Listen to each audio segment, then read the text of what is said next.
The night was quiet, the kind of silence that only a small suburban neighborhood can offer. I had just returned from a late shift at work, exhausted but looking forward to unwinding with a beer and maybe a little late-night TV. Pulling into the driveway, I noticed something strange. The faint glow of light coming from the garage window. That was odd. I hadn't been in the garage all week. My wife, Emily, didn't usually touch anything in there either. The garage was my space, a little sanctuary where I tinkered with old tools and occasionally worked on my ancient motorcycle. As I stepped out of the car, I paused, trying to make sense of the faint noises coming from inside. It wasn't loud, just subtle enough to make me curious. A low hum of voices, maybe? I glanced at the house. The rest of it was dark. Emily was supposed to be asleep. At least, that's what she told me before I left for work earlier. Curiosity turned into unease as I walked up the driveway. Something about the scene didn't sit right. The closer I got, the clearer the voices became. It wasn't the radio or a TV. It was a conversation, two distinct voices, one of them unmistakably Emily's. I stopped a few feet from the side door of the garage, my heart pounding now, a strange mix of confusion and dread washing over me. My mind scrambled for explanations. Maybe she was in there talking to someone about something innocent. But why? And at this hour? Taking a deep breath, I moved closer. The door wasn't locked. I slowly turned the knob, careful not to make a sound, and cracked it open just enough to peek inside. What I saw made my stomach drop. Emily was perched on the workbench, her hair tousled, laughing softly in a way I hadn't heard in months. She was leaning in close to a man I didn't recognize, broad-shouldered, rough around the edges, his hand casually resting on her thigh like he belonged there. They hadn't noticed me yet. I stood frozen, my mind a whirlwind of emotions, anger, confusion, disbelief. My pulse pounded in my ears, drowning out everything else. For a moment, I couldn't move, couldn't think, couldn't even breathe. Then, as if sensing something, Emily glanced toward the door. Her smile vanished instantly, replaced by a look of sheer panic. "Mark," she stammered, her voice barely above a whisper. The man turned around, his face hardening as he took me in. He didn't say a word, just stood there, towering and unashamed, as if daring me to do something. "What is this?" I asked, my voice trembling, though I wasn't sure if it was from anger or the overwhelming betrayal that was sinking in. Emily slid off the bench, her hands fumbling as she tried to fix her hair, her shirt. Anything to make it look like this wasn't what it so clearly was. It's not what it looks like, Mark. Please, let me explain." I didn't respond. I couldn't. My eyes darted between the two of them, trying to make sense of how we'd gotten here. The life I thought I knew, the marriage I thought was stable. It all felt like it was unraveling right in front of me. I didn't know it then, but this moment was just the beginning. What I would uncover in the days to come would make this scene look like a minor hiccup in comparison. My quiet, predictable life was about to take a turn I never saw coming. The silence in the garage was suffocating. Emily stood there, frozen, her eyes darting between me and the man next to her. I could see her mind racing, trying to concoct a story that would smooth this over, something that would explain away what I had just walked in on. The man, on the other hand, didn't seem fazed at all. He leaned against the workbench, arms crossed, as if this was just another Tuesday night for him. His calm demeanor only fueled the fire burning inside me. "Who is this?" I asked, my voice low but firm, gesturing toward the stranger. Emily hesitated, her lips parting and closing again as if she couldn't decide what to say. Finally, she stammered, This is Kyle. He's just a friend." "A friend?" I repeated, my voice dripping with disbelief. "Do all your friends put their hands on your leg in my garage?" Kyle smirked, his arrogance infuriating. "Look, man, I think you're overreacting. We were just talking. Nothing happened." I stepped closer, feeling a surge of adrenaline course through me. "Talking? Is that what you call this?" I pointed to the workbench, to the way Emily's shirt was still slightly untucked, her face flushed. "Because it doesn't look like talking to me." Emily reached out, her voice trembling. "Mark, please, can we just go inside and talk? It's not what it looks like." But it was. It absolutely was. And the worst part? Deep down, I knew this wasn't just a one-time thing. The way she looked at him, the ease with which he acted like he belonged here, it all pointed to something far deeper. No, I snapped, stepping back. We're not going inside to talk like this is some misunderstanding.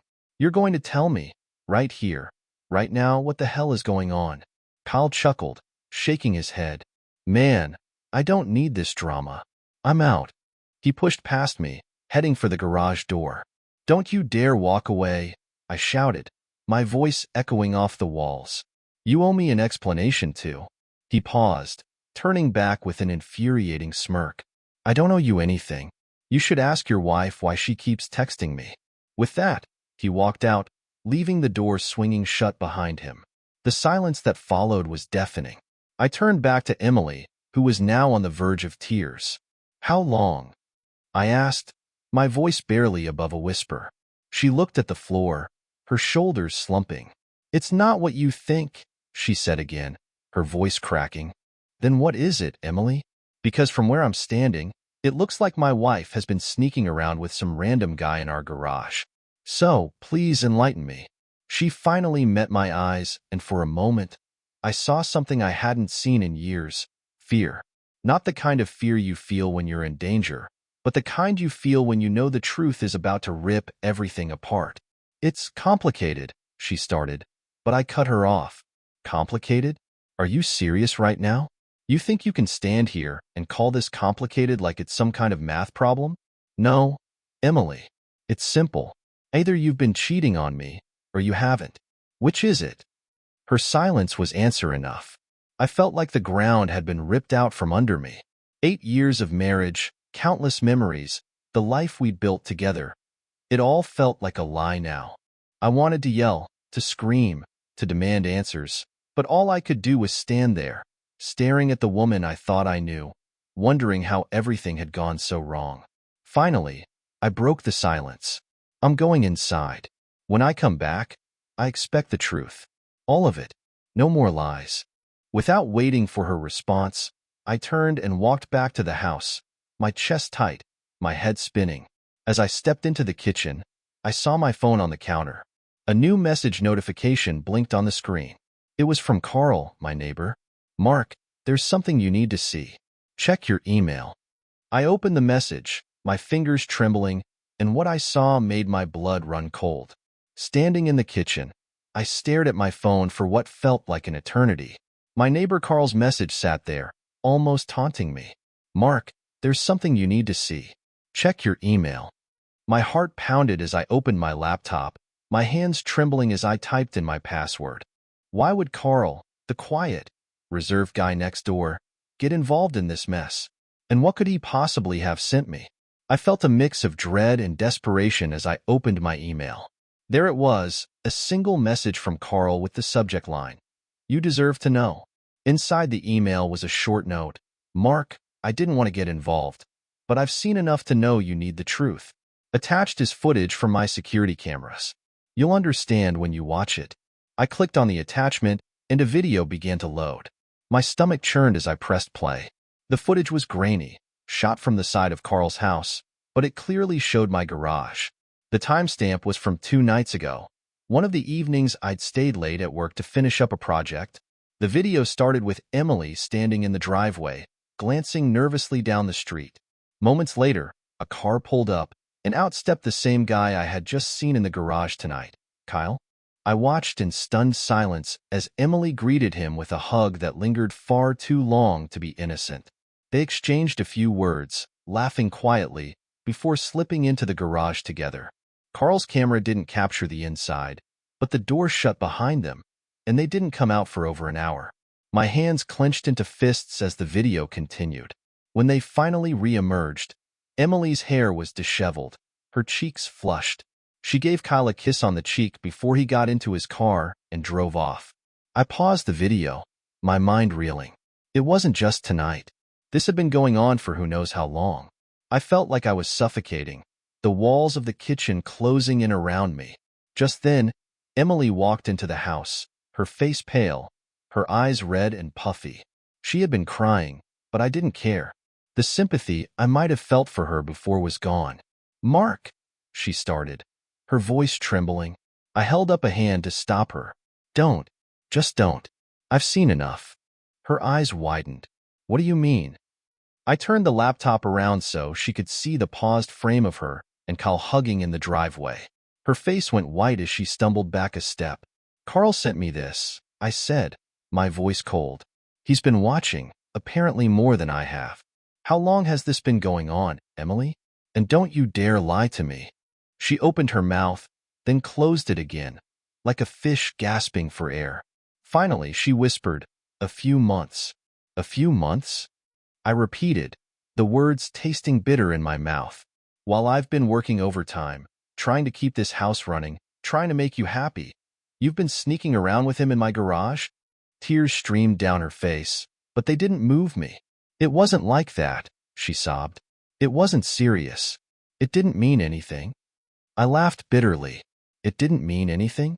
Do you think that makes it better?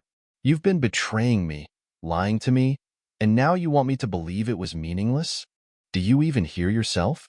She stepped closer, reaching out for me, but I backed away. "Mark, please, I'm sorry. I made a mistake. I was lonely, and you've been so busy with work. Don't you dare blame this on me," I snapped. "I've been busy because I'm trying to provide for us, Emily. For us. And this is how you repay me?" She broke down, sobbing uncontrollably, but I felt nothing. My heart was shattered, and no amount of tears could piece it back together.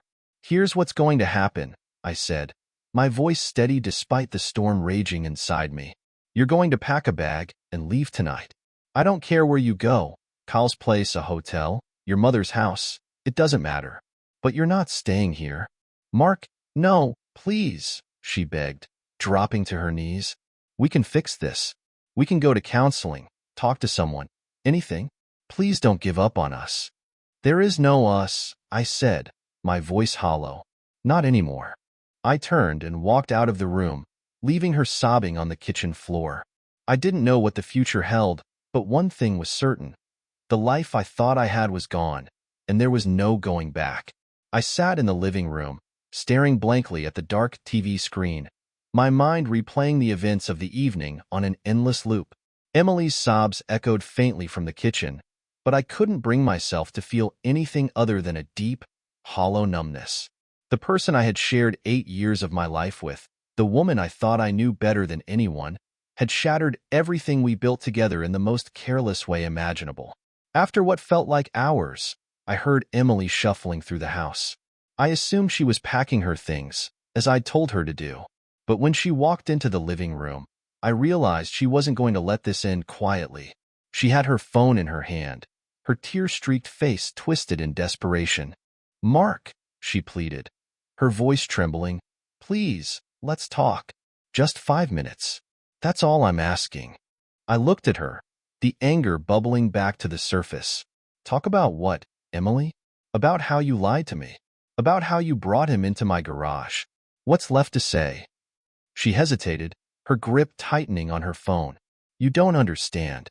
It wasn't supposed to happen. Kyle. He's been pressuring me for months. It wasn't my fault." I laughed bitterly, shaking my head. "Not your fault? Are you seriously trying to play the victim right now? You had every opportunity to say no, to come to me if something wasn't right. Instead, you went behind my back." Her lip quivered, but her eyes hardened. "You don't know what it's like, Mark. You're never around anymore. You're married to your job, and I'm here, alone, day after day. I didn't plan for this to happen. Don't you dare turn this around on me," I snapped, standing up. "I've been working myself to the bone for us, for our future, and you've been sneaking around like some high school kid. This isn't on me, Emily. This is all on you." She started to respond, but her phone buzzed in her hand, cutting her off. She glanced at the screen, her face paling, and immediately tried to hide it. "What's that?" I demanded, my eyes narrowing. "Nothing," she said quickly, holding the phone behind her back. "Don't lie to me," I said, my voice dangerously calm. "Give me the phone, Emily." She shook her head, taking a step back. "No, it's private." "Private?" I repeated, my voice rising. You lost the right to private when you started sneaking around with Kyle. Hand it over. She hesitated, then made a run for the hallway. But I was faster. I grabbed her arm, not hard enough to hurt her, but firm enough to stop her in her tracks. Give me the phone. Tears streamed down her face as she reluctantly handed it over. My hands shook as I unlocked it. Of course, I knew her passcode. What I found made my stomach turn. There were dozens of messages from Kyle, each one more explicit than the last. They talked about meeting up, about sneaking around behind my back, even about how they laughed at how clueless I was. But that wasn't the worst of it. There were messages to someone else, a name I didn't recognize at first. Diane? Curious, I opened the thread. What I saw made my heart stop. Diane wasn't just some friend. She was Emily's coworker, and they'd been plotting together.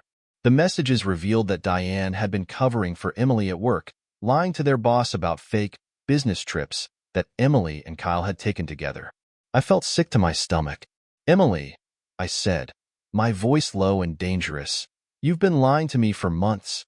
And not just to me, to everyone. What else haven't you told me? She didn't answer, just stood there, trembling. I scrolled further, my fury growing with each message. Then I found something that made my blood run cold. It was a picture of my garage, taken from the inside. Kyle and Emily were standing together, laughing, and in the background was something I hadn't noticed before. My toolbox, wide open.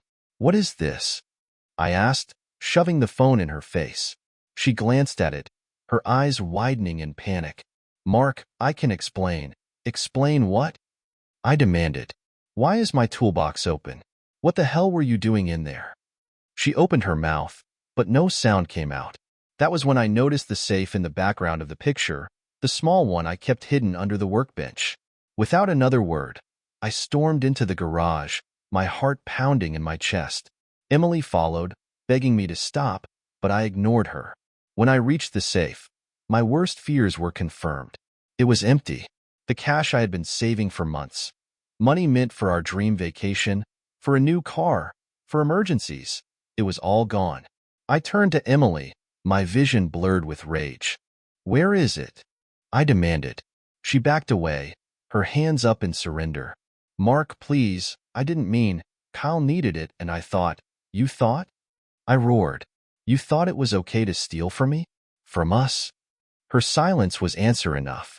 That was when I knew this wasn't just infidelity. This was betrayal on every level, and I wasn't going to let it slide. I stood there, staring at the empty safe, my chest tightening with a mix of rage and disbelief. The silence in the garage was unbearable, broken only by Emily's faint, shallow breaths as she backed against the wall, avoiding my gaze. How much? I finally asked, my voice cold and steady. She shook her head, her lips trembling. I didn't take all of it. Just some. Don't lie to me, Emily, I snapped. How much is gone? Her eyes flicked to the ground, her voice barely above a whisper. 5,000. My jaw tightened. $5,000. Money I had painstakingly saved for years, gone. And you gave it to him? To Kyle? She nodded, tears streaming down her face. He said he needed it for some legal issues. I thought it would just be temporary. He promised to pay it back. Legal issues? I repeated, laughing bitterly. So now you're funding his life too? What's next, Emily?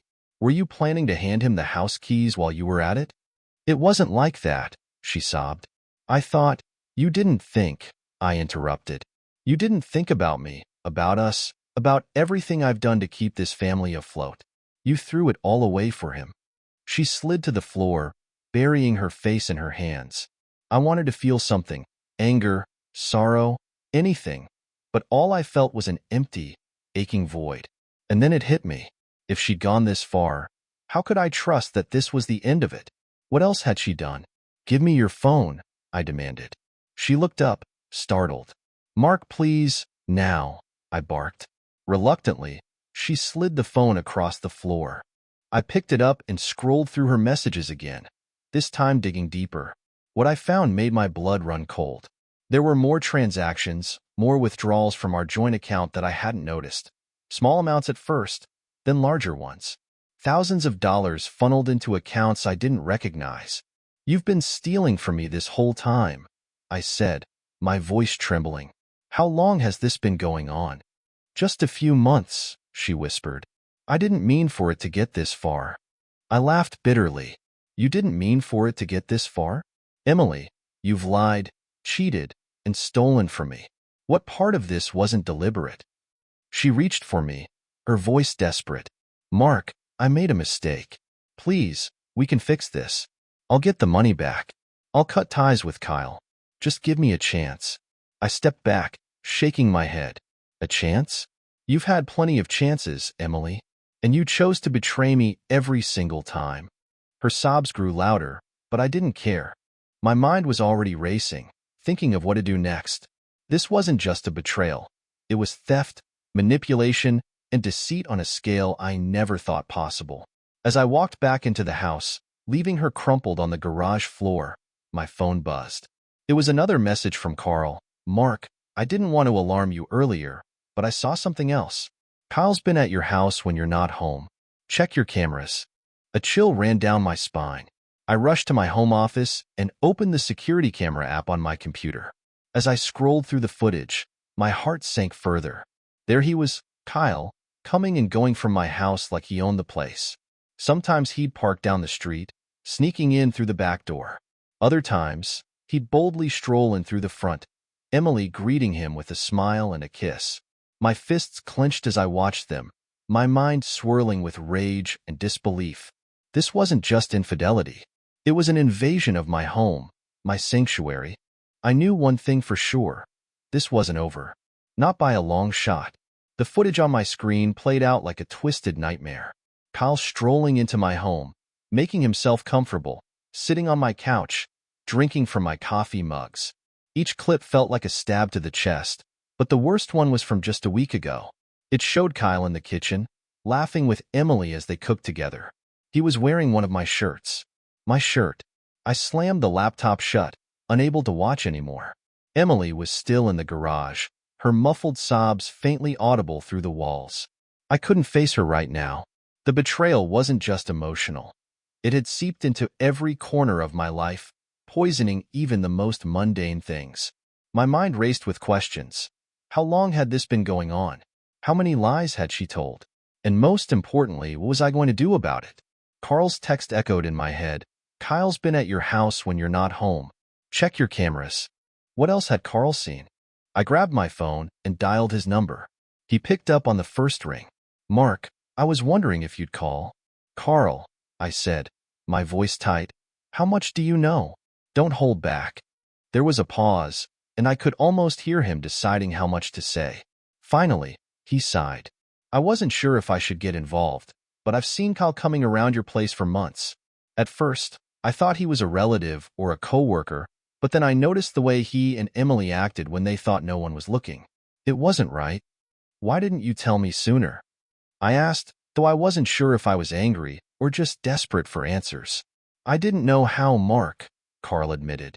"It's not exactly easy to tell someone their wife might be cheating, but when I saw them in the garage tonight, I couldn't stay quiet anymore." His words hung in the air, heavy and suffocating. "Thanks, Carl," I muttered, ending the call. I sat there, staring at the wall, trying to piece together my next move. My anger simmered just beneath the surface, threatening to boil over. But as tempting as it was to confront Kyle directly, I knew that wouldn't fix anything. I needed to be smart. I pulled up the contact information for our bank and called customer service. After a series of frustrating security questions, I finally got through to an agent. "I need to report unauthorized withdrawals from my account," I said, my voice steadier than I expected. The agent pulled up my records, and as they rattled off the amounts and dates, my stomach churned. Emily hadn't just taken $5,000. Over the past few months, she had drained nearly 20 grand from our savings. "Is there any way to reverse these transactions?" I asked, gripping the edge of my desk. "I'm sorry, sir," the agent replied. "Unless you can prove fraud, we can't reverse the charges." Fraud. That word stuck in my mind long after I hung up. Emily had stolen from me, but legally, it was a gray area since we were married. She had access to the accounts. There was no way to prove she hadn't intended to use the money for mutual benefit, at least, not without a fight. But I wasn't going to let her get away with this. I walked back to the garage. Emily was still there, sitting on the cold concrete floor, her head in her hands. She looked up as I entered, her tear-streaked face filled with a mix of guilt and desperation. "Mark, please," she whispered. "We can fix this. I'll do anything." I ignored her, walking past her to the workbench. I grabbed a pen and a piece of paper, then turned to face her. "You're going to write down every cent you took," I said, my voice ice cold. "Every withdrawal, every lie, every detail. You're going to confess to all of it." She stared at me, wide-eyed. "What? Why?" "Because I need it in writing," I said sharply. "If you want any chance of salvaging this marriage, you'll do exactly as I say. Otherwise, I'm going straight to a lawyer first thing in the morning." Her hands shook as she took the pen, her breath hitching with every word she wrote.